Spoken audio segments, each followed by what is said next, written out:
تعالوا بقى نفتح بعد 17 يوم على الفسيخ اللي عملناه في نص شهر رمضان. عايزة اقول لكم ان الجو طبعا بما انه متقلب، فكان لازم ان انا ما سيبهوش ولا 20 يوم ولا 25 يوم، ولا برضو اعامله معاملة الحر، لان كان بيجي عليه وقت كان الجو بيبقى برد شوية. فاحنا خلينا خير الامور الوسط، فخليناه 17 يوم. يلا بينا بقى نبدأ نفتح الاكياس بتاعتنا. بسم الله. انا قلت برضو اوريكم علشان ايه يبقى فيه مصداقية. هفضل طبعا فاتحة معاكم كده علشان ايه اوريكم.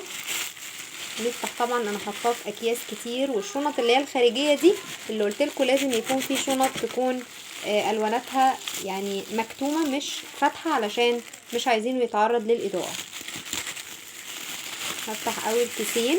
نبدا نشوف. طبعا احنا كنا عاملين بالشنط اللي لونها اصفر لو تفتكروا، اللي كنا جايبينها نظيفه وحاطين فيها الفسيخ او السمك اللي خليناه خلاص بقى فسيخ. بسم الله. بصوا انا حطيته في اكياس كتير جدا، علشان كده بصوا لازقه طبعا يعني كنت مكتماه جامد. نفتح الشنطه السودا دي كمان اللي بعديها. انا مش عايزه اطول الفيديو، يعني انا عايزه بس اوصل لكم للشنط الصفراء علشان تشوفوا ان ده برضو ايه. انا بعد ما قفلت الفيديو كملت الشنط اللي هي الغامقه دي، لانه لازم يكون زي ما قلت لكم مش لازم يتعرض لاضاءه ولا لهواء، ولا يتعرض لكل الحاجات الخارجيه دي، ولا اتربه ولا الكلام ده. فاحنا بس هوصل لكم فتحات الشنطه. طبعا انا كده خلاص معلش، يعني ايه الاكياس كتير زي ما قلت لكم. وصلنا الحمد لله للاكياس اللي كانت طبعا هو كذا شنطه، اللي هي الشنطه الصفراء اللي كنا عاملين فيها الفيديو واحنا بنملح مع بعض السمك. فهفضل بقى افتح كل الشنط دي وارجع لكم تاني علشان الفيديو ما يطولش. عايزه اوريكم طبعا اللقطه اللي احنا مستنيينها. هنفتح بقى اول كيس خالص بين السمك بتاعنا. اول حاجه بقى هتلاقيه طبعا منزل ميه كده، حاولي يكون الطبق بتاعك غويط وسايباه زي ما هو جواه الكيس. انا طبعا هوريكم ما شاء الله زي ما انتم شايفين السمك، وهفتحه لكم طبعا دلوقتي. قبل ما بتعملي كده عشان بس ما تبهدليش الدنيا، بتجيبي علبة بلاستيك، تمام، وتحطي تحتي في قلبها في الأرضية تحطي ورق أو ورق جرايد، وتبدأي تلبسي كيس نضيف كده، علشان هنطلع من الكيس من هنا السمك ده وبعدين هنحطه هنا.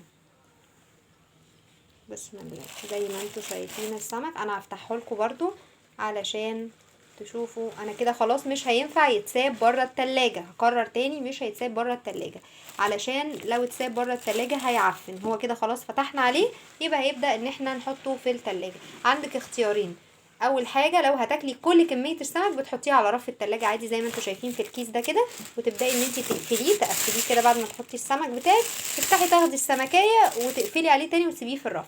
لكن لو انت مش هتاكليهم في نفس اللي هو ايام العيد، ال3 ايام بتوع العيد، فهتحطيهم كل واحد في كيس، الكيسه اللي هي الشفافه البيضه دي، الشفافة الصغيرة دي، ونحط كل سمكية في كيسة وندخلها الفريزر عشان هتبقى فروزن. تطلع قبل الاكل، قبلها من بالليل مثلا تحطيها على رف التلاجة وتحطي تحتيها طبق. دي كده طريقة التفريز الصحيحة، طريقة التخليل الصحيحة. ان شاء الله هيطلع معاكي سمك يجنن. انا برضو هطلع لكم هفتح لكم سمكية دلوقتي علشان نشوف شكلها عامل ازاي من جوه. بعد كده بقى جينا لوقت الحسم. بصوا انا بحب اقطع شرايح ليمون كده، بس انا هشيلها دلوقتي عشان افتح لكم السمكه. نبدا ان احنا نقطع الراس كده. بسم الله.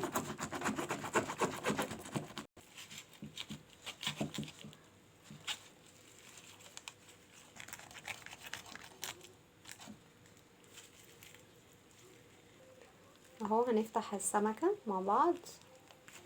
بصوا بقى ما شاء الله، بصوا لحمها عامل ازاي. انا مش قادره اقاوم يا جماعه، مش قادره اقاوم بجد.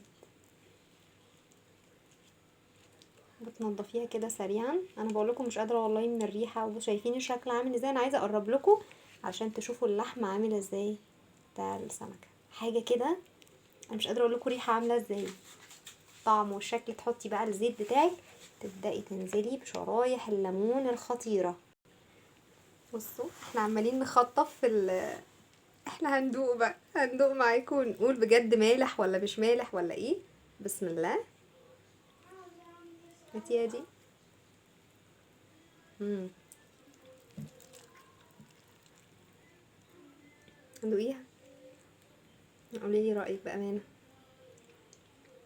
ايه الاخبار؟ بالهنا.